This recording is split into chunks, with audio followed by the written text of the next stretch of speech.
The worship of Baal instead of God in the Bible boils down to two key reasons: cultural diffusion and religious pluralism of the ancient Near East. Cultural diffusion is a fundamental aspect of human societies. It's how we spread ideas, inventions, languages, and yes, even religions.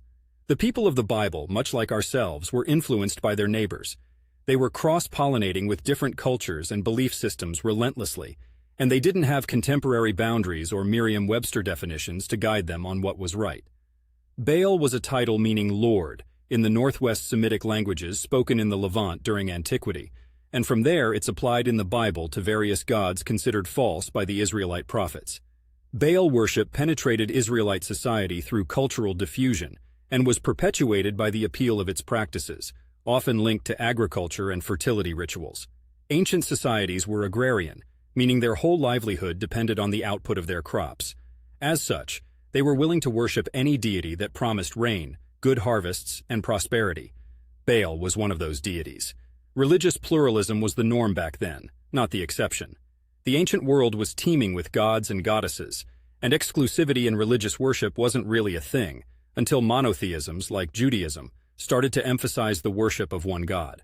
Before that, it was commonplace to hedge your bets and invoke the favor of multiple deities for different aspects of life.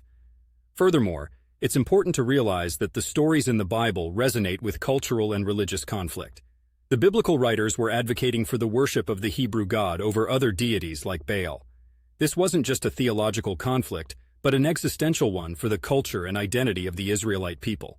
They saw worshiping foreign gods as a threat to their survival and distinction as a people chosen by their God. So when you think about ancient people worshiping Baal, think of them as trying to make sense of the world and looking for control over the elements around them, seeking assurances through the devotion to something or someone that promised to make their lands prosperous and their lives fertile. I'm going to say this from Portland, Oregon, a region known for its love of nature and the outdoors. We're still looking for something to believe in that promises prosperity and fertility in its own way. We haven't got golden calves, but we've got our own Baals in technology, economics, and environmentalism that we trust to secure our future and well-being. It's human nature to seek assurance and control, whether we're in ancient Canaan or modern-day Stumptown.